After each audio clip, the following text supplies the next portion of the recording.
Good evening, everyone. Let's start the meeting by acknowledging the continuing connection of Aboriginal people to country, culture and community, including traditional custodians of this land, the Wadandi and Kaniang people of the Noongar Nation, paying respects to elders past and present. I declare the meeting open at 5 p.m. A reminder that this session is being live streamed and recorded in accordance with Council Policy EMCP2. Members of the public are reminded that no other visual or audio recording of this meeting by any other means is allowed without the permission of the chairperson. While every endeavour has been made to only record those who are actively participating in the meeting, loud comments and noises may be picked up on the recording. Agenda briefing sessions are open to the public for attendance and observation. Please note that questions and petitions are to be formally presented at the ordinary council meeting, and deputations may be received during the agenda briefing sessions in accordance with council procedures. And councillors are reminded that there's no debate-style discussion during the agenda briefing, and this needs to take place at the ordinary meeting when the issue is set for decision. Attending today, we have Councillor Lindeman, Councillor Patrick, Councillor Tyler Hall, Councillor Purick, Councillor Reggie Keown and Councillor Amanda McNabb, and myself, Councillor McCarthy. The staff present are our CEO, Nick O'Connor, Director of Finance and Community, Colin Young, Director of Operations, Roscoe Marshall, Executive Manager Corporate, Lauren Clifford, Manager Works and Services, Damien Morgan, and Administration Officer Corporate Services, Samantha Farquhar. And welcome to those attend or participating in the meeting via live stream. Moving on to 2.1, apologies. We have an apology from Councillor Bailey. And 2.2, approved leave of absence. We have Councillor Ringe, who's got an approved leave of absence for the May meeting.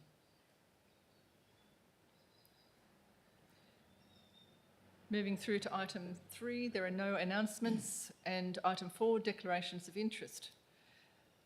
Division 6, Subdivision 1 of the Local Government Act 1995 states that care should be taken by all councillors, committee members and staff to ensure that a financial or impartiality interest is declared and that they refrain from voting on any matter which is considered to come within the ambit of the Act. This evening and for next week's meeting, we have declarations of interest from Councillor Purick. Item 9.1.1 is a proximity interest for his property on Brookhampton Road. Councillor Purick also has declared interest in items 9.1.2 and 9.1.3, an impartial interest because he is a member of the Thomson Brook Bushfire Brigade. And Councillor McNabb has declared a proximity interest for item 9.1.1 for her property on Thomson Brook Road. Right. There are no public questions at item 5, and there are no deputations under item 6, which takes us through to items 7 and 8. 7 is confirmation of minutes, and 8 is reports of committees. Councillors, do you have any questions on either of those items? Okay. Moving through to reports of officers at item 9 and 9.1, Director of Operations. The first item, 9.1.1, is 5-year capital forward roadworks program, and this is a report from Damien Morgan, Manager Works and Services, and I understand Damien's introducing the report.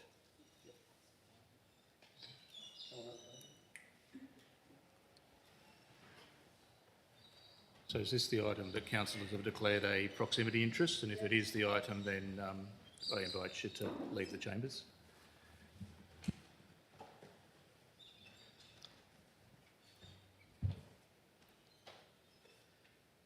Thank you, Mr. Morgan. Thank you, Shire President. So as outlined at the workshop last week, This program is presented to Council for endorsement as it outlines our planned 5-year capital forward works program based on the typical types of funding that the Shire receives. The program is based around our condition of our assets, our road assets, which is done through a 5-year process where the condition is reassessed, which is again due to happen next financial year. It involves a number of complexities and also trying to maximise the most amount of bang for our bucks for what we are able to contribute own source and also available to bring to the Shire from external funding. So basically, we did a presentation on this at last meeting and happy to take any questions councillors may have. I would like to just highlight there was one oversight in the report, in the financial component. We outlined that the capital forward work program was based on a $982,000 annual contribution. Following my discussions with the exec, that figure was based on $854,000. That's what was presented at last Wednesday's workshop. Thank you, Mr Morgan. Any questions, councillors, in addition to the questions that were asked earlier today? Okay. Thank you. Item 9.1.2, election of office bearers for the Bushfire Advisory Committee. Oh, we'll wait for Councillor Purick and Councillor McNab to return.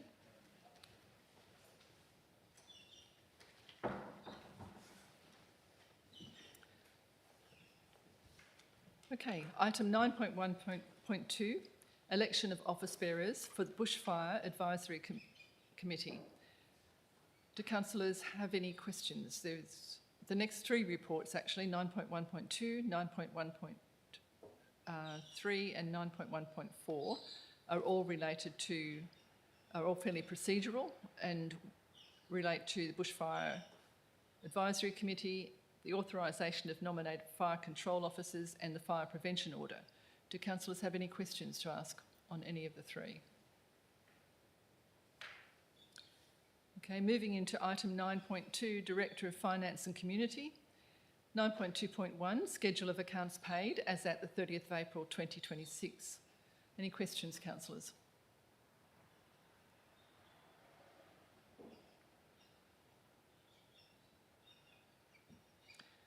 Okay, we don't have the monthly financial report, although I'm assured we're running on track. Yes, we're on track, Shire President. That'll be distributed as part of the final agenda that's sent out on Friday. Thank you, CEO. Item 9.2.3, adoption of schedule fees and charges. There have been some questions coming through today, I saw. Are there any other questions, councillors? Oh, Colin, Director of Finance and Community, did you want to introduce the report? Thank you, Shire President. Yes, as discussed at the workshop last week, we base the fees and charges and the increases on the following principles. We have a base 5% increase applied. We aim for full cost recovery for service charges where possible. We can take community benefit into consideration. We avoid large increases through consistent increases annually where possible. And we try to ensure that all charges are fair and equitable. At the meeting, the question was taken on notice for what percentage of income were the residents paying for the cottages at Minninup and the Langley villas. We've answered that by email, and that's 18% of the current income from Centrelink, and that is based on full Centrelink payment. And we've also distributed a bit of information to other council questions during the week. One requested information regarding venue hire bonds and one transit park fees, and we've replied to them. And if there's any other questions, please let me know. Thank you, Mr Young. Any questions, councillors? Thank you. Item 9.2.4 is a policy review for investments. With no introduction coming, councillors, so do you have any questions? Mind if I make a quick comment? CEO? Probably just for clarity and through the chair. So thanks, councillors, for providing your questions today, to which we responded. Probably just for openness and transparency, staff will take those suggested amendments, minor and otherwise, away, and they'll take them away, analyse them, and then look at making some changes for the final version of the agenda. So the copy that you will, or the version you will receive as part of the final agenda on Friday will be the final draft change of the policy, taking on board some of the suggestions that councillors have made. So And thank when you for would those. those changes be made? Sorry, CEO? Sorry, I thought you were on 9.2.5. My apologies. That's all right. I got a little bit ahead of myself. Okay. All right, so there's no questions for 9.2.4.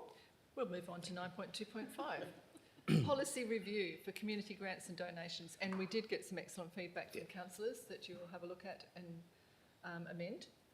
And can you give an expectation of when, just for anyone on live stream, when they might see those changes? Yeah, so it'll be distributed as part of the final agenda on Friday. Yep. On Friday? Yep. Okay, thank you. Any further questions on community grants and donations? Okay, 9.2.6, rescind group valuation of land policy, option 1, identical ownership.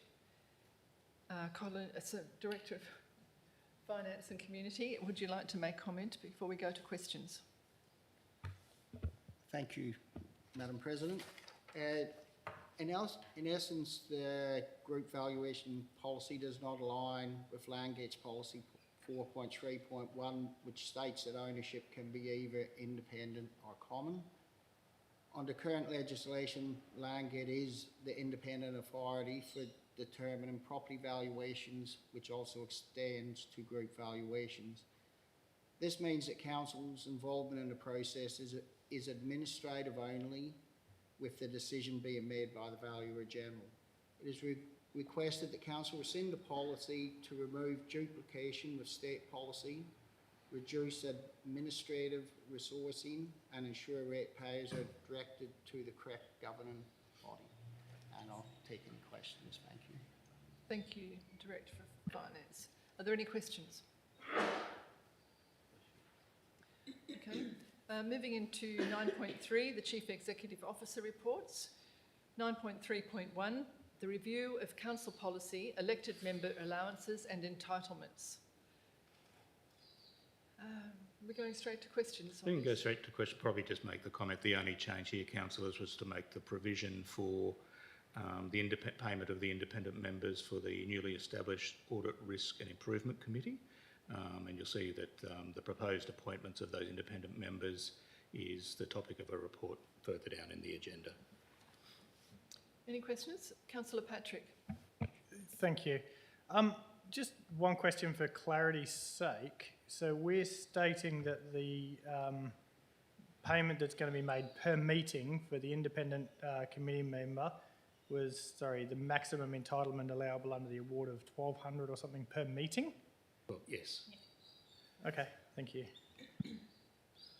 Well, do you mind if I make a comment? Yeah. CEO. So, look, through you, Chair, if that is, setting that amount is really the remit of council. That's a recommendation of staff in order to attract the calibre and expertise of the independent members, realising that there are only usually four meetings per year. That is, if I compare it to my experience in eastern states, that's pretty much the par value, given the experience and the qualifications and the expectations and the out-of-session reading that is required. So, yeah, I'm happy to recommend the 1,215, but ultimately that's a decision for council if you have an alternate view. Thank you, CEO. Councillor Lindeman. Sorry, Councillor Hall next. Sorry. Through the chair, could I just ask, the 1,215 is quite precise. Was there somewhere where that figure was derived from, please? Thank you, Councillor Lindeman. Yes, so thanks very much for your question, Councillor Lindeman, and through the chair. Yes, that's through the annual SAT determination that obviously sets the CEO banding as well as the councillor banding and now the ARIC banding, or the professional banding as well. Thank you. Councillor Hall? Thank you, just through the chair. So the cost for the independent members, the new members, the previous format, was that cost part of that arrangement? So this is the new requirement from government, state government, and is that money from purely council, the Shire's coffers, or is it provided from the state? Want to respond? Yep. So yeah, through the chair, thanks for your question, Councillor Hall. Yeah, so the previous terms of reference and practice here at Shire of Donnybrook Baling Up was for the independent members not to be paid. However, it's been a long standing tradition in other states for that, going back to my comments before, for that professionalism and the fact that, you know, that we're stepping up the qualification requirements and that, I guess, subject matter expertise to buy that in, that level of assurance that they are actually paid. And I think the final limb of your question was just, yes, that will come from council's coffers. Probably just also just to remind councillors that they're under the terms of reference and the appointments that we're recommending you make later on in the agenda, that there's two positions. It's the independent chair, who will obviously be attending every meeting, but then the other position is the deputy of the presiding member. Now that position is only called upon, and correct me if I'm wrong here, Mr Clifford, in the event that the chair is not available, so that position won't actually be required to attend every audit and risk and improvement committee. So it would only be if that person's not available. Yep. So it's limited exposure. Any further questions? 9.3.2, Strategic Risk Register and Endorsement. Lauren, did you want to provide an introduction? Sorry, Chief. Oh, okay. Executive Manager Corporate. There's no chair for me next week. Thank you. Through you, President McCarthy, thank you. This report is presenting for the first time a formal strategic risk register for Council's consideration. While the Shire has an established organisational risk framework, it does not currently articulate risk at a strategic whole of organisational level. The report addresses the gap by clearly identifying the key risks that may impact Council's ability to deliver on its long-term objectives. The register has been developed collaboratively with the Executive and has been reviewed and endorsed by the Audit and Risk Management Committee. The intent here is to strengthen governance oversight, support informed decision-making and ensure there is a clear line of sight between strategic risk, council priorities and ongoing monitoring. Thank you. Are there any questions, councillors? Councillor Hall? Thank you, just through the chair. So this new register, is there any potential risk, excuse the pun, for crossover between the ARIC and things that they do in confidential items and this register? Is that something that's morphed together in some way, or is it a separate undertaking? So CEO? through the chair, thanks for your question, Councillor Hall. Yeah, I think what we're looking at doing from a broad risk framework is very clearly signalling that the strategic risk register really is the remit of the ARIC. It's that strategic oversight around our broader governance frameworks, including our risk management framework. I think where there, as Mr Clifford outlined, there was a gap in our risk framework where we're really just looking at the operational risks. And certainly that's, you know, from my experience, the remit of the executive officers and the staff. We put a lot of time and effort into developing that operational risk register, and we're managing those risks on a daily basis. But where the value can be really added by, you know, the Audit and Risk Improvement Committee and indeed Council is engaging at that strategic level, and that's why we've developed the strategic risk register. So it's very much hand in glove and the remit of the ARIC. I'm not sure whether you had anything further you want to add. Yep. Any other questions? Moving to 9.3.3. Review of council representation, advertising of discussion paper for comment. And I believe, Lauren, you've got another intro? Yes, thank you, and through the Shire President. So this item relates to the review of Council's representation arrangements, which Council resolved to commence last year. What's before you, though, is not the decision on the preferred structure, but a request for you to endorse the decision paper to go out for public consideration and consultation. The paper outlines the current arrangements, relevant considerations, and a range of options for the future composition of council, whether it be 9, 8, 7, 6 or 5 councillors. And is deliberately balanced and non-directive to support informed community feedback, as we aren't going out there with a preconceived idea of what council is after, but however what the community would like to see. Subject to endorsement, the paper will be advertised for a 6-week period with submissions invited from the community, and a further report will then be presented to council outlining the feedback received and any recommendations on the next step. Thank you. Thank you. Executive Manager Corporate. Any questions? Councillor Lindemann. Could I just ask, will this somehow coincide with the greater decisions in regards to whether we're having a full 4-year term, all in, all out? It's got nothing to do, it's not going to... Okay. Oh, I understand it's not related, but just that's overarching. If that changes, will that affect anything here? It could. So, CEO? just in response, the WALGA discussion paper that came up to a recent OCM around the different positions on the options was a preemptive discussion paper. At this stage, my understanding is the state government hasn't formally foreshadowed it. It was more that the industry and the peak representative body understands that might be something that's on the agenda, so they wanted to come on the front foot. So the timing of that moving forward is not understood. Thank you, CEO. Any other questions?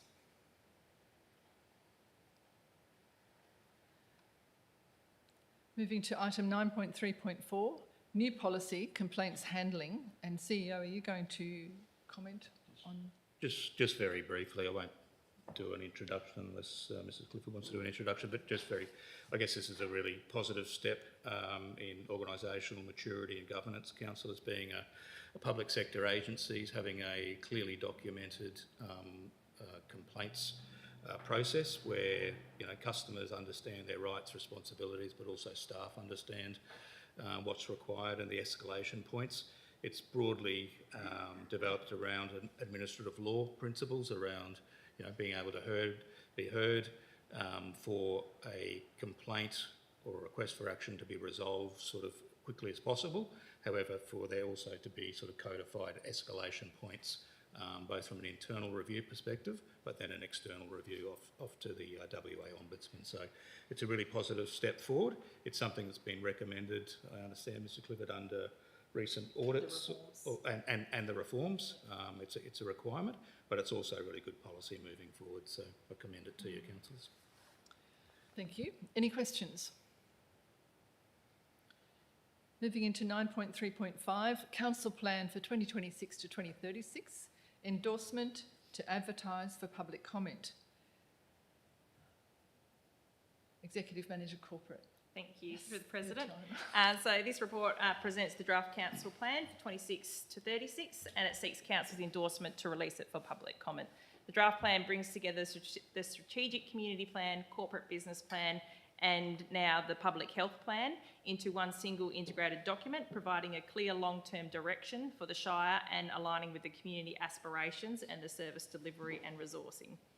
The development of the draft has been informed through comprehensive engagement process, including community surveys, workshops with councillors and internal staff collaboration.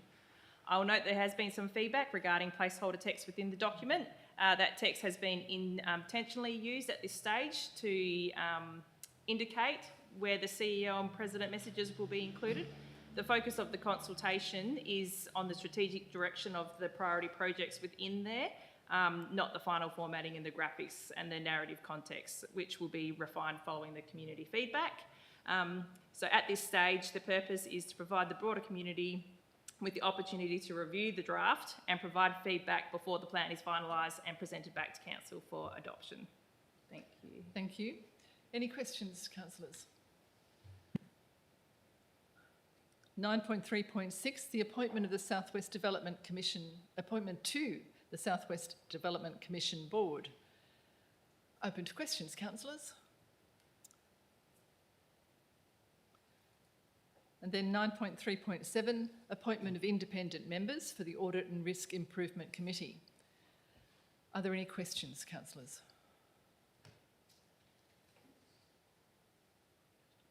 CEO? Yes. Yeah, so look, as per the officer report, councillors, we went through the expression of interest process. Running parallel to that was also the establishment of the WALGA independent panel with pre-qualified members of that panel, and the two representatives there that are recommended for appointment are also interestingly enough also members of our neighbouring shire, Bridgetown Greenbushes.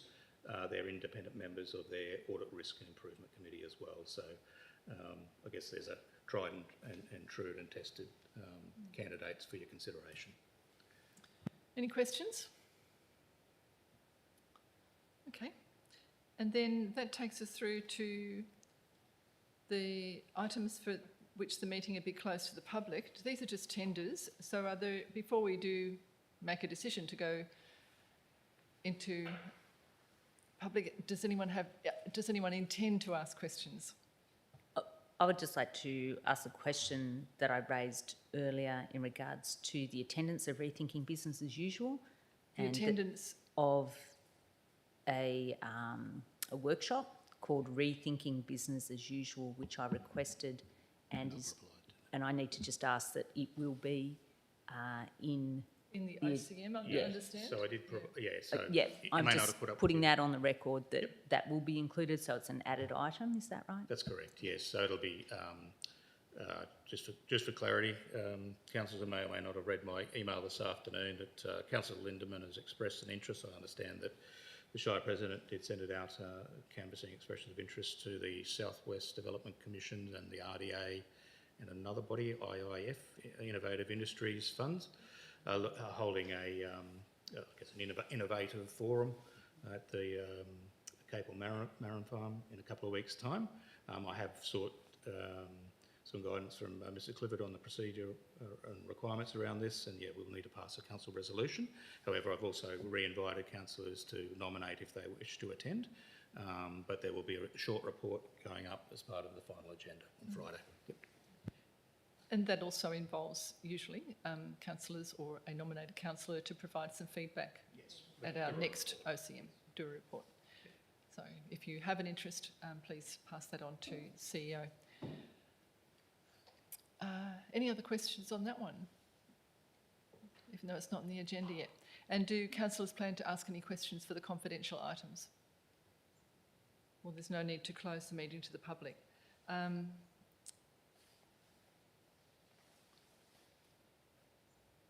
That brings us to item 13, the closure, and I can advise that the next ordinary council meeting will be held on the 27th of May 2026 at 5 p.m. in the Shire of Donnybrook, Balingup Council Chamber. Thank you, councillors.